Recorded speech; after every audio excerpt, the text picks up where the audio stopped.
That's true, but on the other hand, it's always difficult if you need to convince an electorate to vote for you. And what convinces an electorate is if you give them gifts.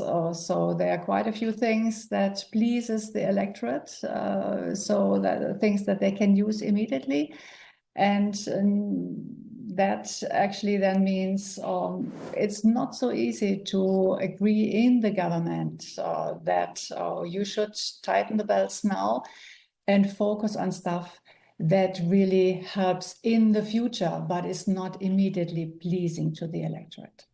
Monika, I like how the council members all identified something that they wanted to see change or to tackle from here. And it was Professor Truger who was talking about the economy that's not yet recovered from the COVID crisis and still has energy as a problem, to Verding, who was talking about the investments required, and to you talking about the tariff impact, the geopolitics here. But if I can just start with the first point from Professor Truger, who was talking about the economy still not recovering from COVID. This reminds me of about the decade plus post-global financial crisis that we're still talking about the legacy impact and how the economy had not recovered. Does Europe need to bounce back quicker from crises when they happen?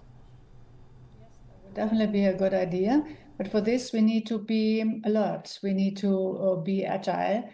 And for this, we first of all need this sense of security that this is where we're heading, and that the situation is now stable. For the last legislation, so for the last period of the government, there was quite a bit of uncertainty. So companies didn't really know what was going to happen, if they would get the necessary support, if they would get some tax breaks, if they would get subsidies.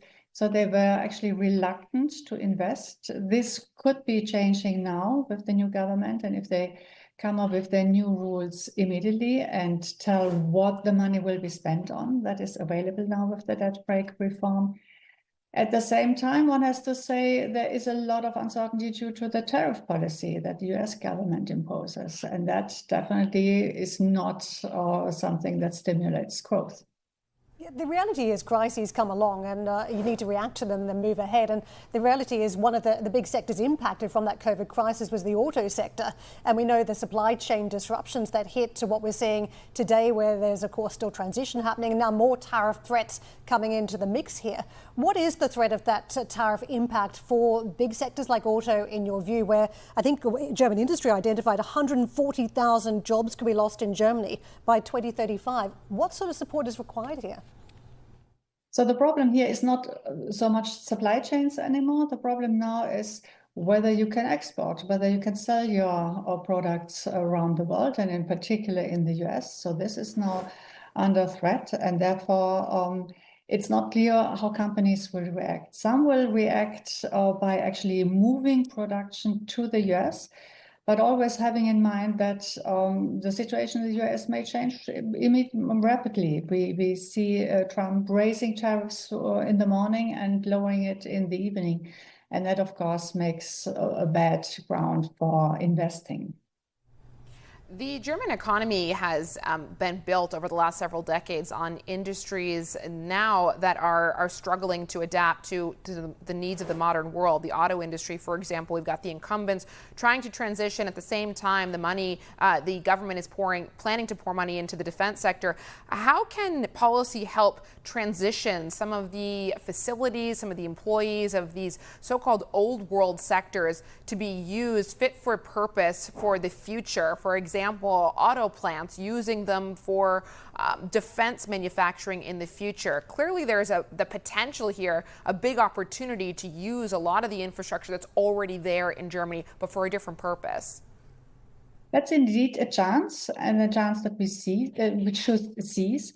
The point here is the labor market as such is not a problem, because the demographic change means people are leaving the labor market.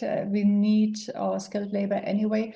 So even if some companies would lay off people, and the car manufacturers will do so with the change from the combustion engine to the electric cars, because there are less people are needed. So there will be this laying off going on. And with tariffs now, perhaps even more, but they will be needed. These people that will be laid off will be needed somewhere else.